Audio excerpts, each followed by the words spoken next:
everyone, it's Desiree, and here I am going to have fun with a stamp set. You can get it through Anthony's Paper Crafts. Oh, and there's a discount code. Oh yeah, it'll be down below, and wait till the end, and I'll tell you all about it. He has these sets called Woven Impressions by Jaskets, and they are absolutely gorgeous. Now this one, oh yeah, this is going to come into a journal at some point. I think it would make a great seed packet, but I really loved the shape of the basket itself. So here I'm going to real quick do some watercoloring. I want to get some blue in the background, and I'm just very lightly adding a lot of water to that color, just going back and forth, fading the edges out with more water, just blending that just so that it's in the background. I don't want it too in your face. That's the best way that I can say it. The card size that I am making today is actually a 6x6 card. This panel here is cut 6x6, and I'm using Canson XL watercolor paper. The watercolors that I used were by Altenew. So once I knew that was dry, again, I'm good with the blotchy. It makes it look like clouds. Absolutely gorgeous. I took my piece of cardstock that I watercolored, pushed it up into the upper right hand corner, and I placed the basket. I'm going to be using my Claire pigment inks. I believe that one was Acorn, I believe. And I'm just turning this because I want the basket in the corner. I know this panel is cut 6x6. Once I have those stamped, I'm now going to, I need to clean that off because I always forget this. I'm going to clean off my stamp, and I'm going to place it in between those two baskets. And again, knowing that this is a 6x6 panel, all you have to do is keep turning your panel to get that image stamped where you want them. So it made it a lot easier. This can also be done with an acrylic block, and you'll actually see at one point I color in those baskets. You'll see I do a test run when I do stuff like this, and that I did use an acrylic block, so you'll see that you can do it. It will work. Now that I have those stamped, I'm going to bring out a craft knife. And what I want to do is cut into those baskets. I want to create an opening in each one, but I want to have the opening down in the front. So I'm going to use that top lip, and there's that piece.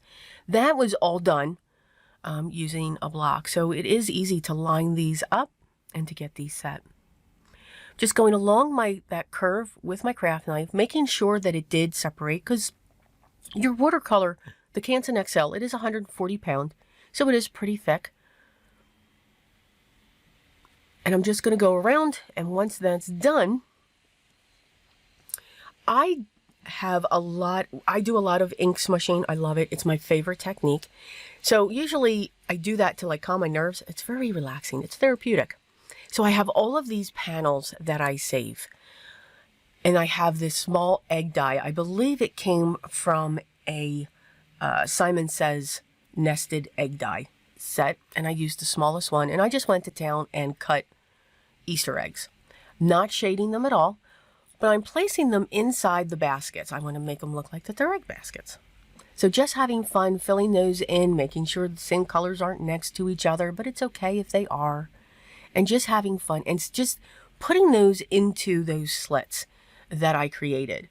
Once I know they're all set and where I want them to be, I'll come in with a little bit of liquid glue in behind the eggs, and just, you know, put a little bit back there and push them down so that they'll hold into place.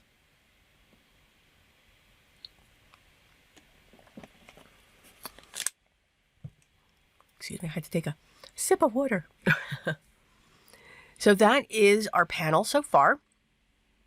Now I'm just going to come in, and again, I'm just going to lift those up, put a little bit of glue down, make sure each egg has some, push it down till the glue adheres, And then we are good to go. So some of them are standing straight up, some of them are laying down. You know, again, just have fun with it.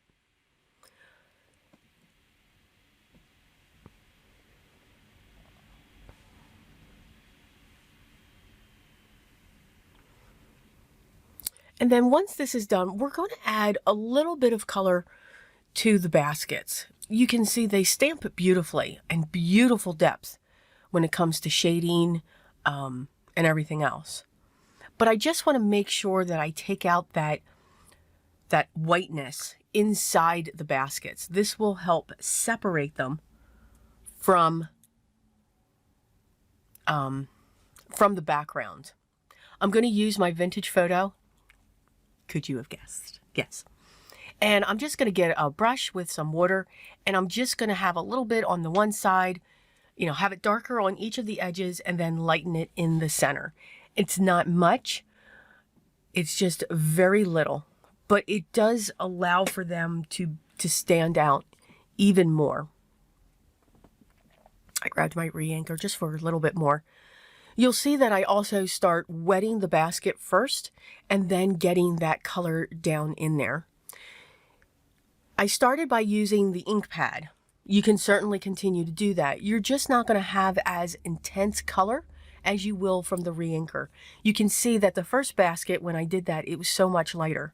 By adding the re-inker, that concentrated color, I get a little bit more depth, a little bit more of that color sitting in there. And you can see now they're starting to look separate. Now I will fix the edge that sits around them because, you know, they're just kind of floating there. You know, it's kind of like you're looking through a cloud, you know, and you're looking through this cloud and all of a sudden you see the sky in there. So we're going to change that like you saw in the card. Just have a couple more here. And again, wetting the basket first, and then just basically dropping that color in, just swishing it across to let it fill in the areas. They're all not going to be the same shade, but you know what? That is okay. Absolutely okay. And again, just getting that color in there and then making sure that it dries. So you don't want to do anything else until you have that section dried and ready to go. Because I did watercolor the baskets and I did watercolor the background, I am going to use my 2-inch double-sided tape from Uline. Very strong tape, not forgiving, and I keep slamming that roll down. I am so sorry. To help flatten this card out. Now this card is going to cover the entire front of our card base because of course our card base is 6x6. Now, there was something that I forgot to do before, and there I was showing you how flat that card got with that tape, and you saw my fingers going, I forgot something. I forgot to put my border around it before I put it on the base. I was going to do ink blending, you know, just put some ink there, and I didn't like the look. I didn't think it was strong enough. I didn't think it was bright enough.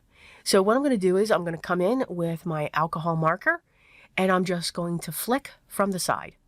By flicking from the side, I'm getting a dark base along the edge, and it's fanning out when it gets to the top, which I think is great. I'm coming along this edge. I did not get anything on the back of the card. I was so happy. But just going around, you get that dark edge. I'm coming up higher in between the baskets just to fill that area in.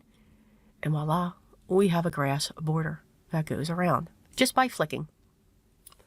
I'm going to be using my Happy Easter from Paper Rose. I'm putting together the clouds, and then I'm going to do 3 layers of the sentiment on top. Of course, that says Happy Easter. I did choose a brown for the sentiment, and the background is actually cut out of the Canson XL watercolor paper, so it will kind of blend into that card. So I'm just going to put these layers together.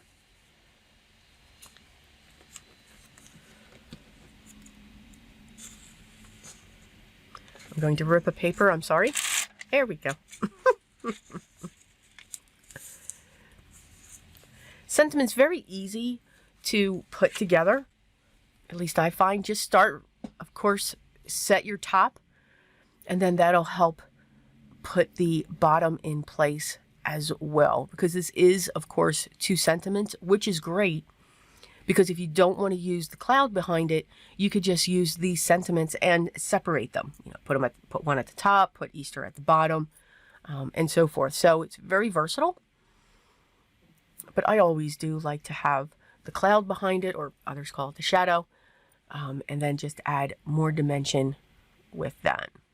Using my tweezers just to help me get that in place. And that is going to go right in the center of our card. I'm going to come in with my sparkle pen, glitter pen by Spectrum Noir. And I'm going to go over the Happy Easter. And of course, right at the end, so I come in with a paper towel to blot this. For some reason at the end, it really let loose some of the, the sparkle. So yeah, just dab that off just a little bit. And that is our Easter card. These are beautiful stamp sets. Again, they are called Woven Impressions by Jaskets. Really like these. Anthony graciously gave me a code for all you all. So you'll see it here on the screen. It'll be down below. Basket 20. You will get 20% off any of the Woven Impression stamps only. So you'll know them because they have these beautiful baskets. She's made so many different versions of this, and then little tiny accents for them. So I encourage you to check them out. Again, Basket 20 is your discount code that must be put in, but only for the Woven Impression stamps, not all of the other stamps as well. Thank you so much for stopping by. I do hope you enjoyed today's project. I will have the products that I used linked down below. If you have any questions, make sure you leave those down below as well, and I will get right back to you as close as I can. Continue your art. Enjoy your art. It is what you are creating, but most of all, remember what's most important. Always be creative, guys, and I will talk to you in the next one. Till then.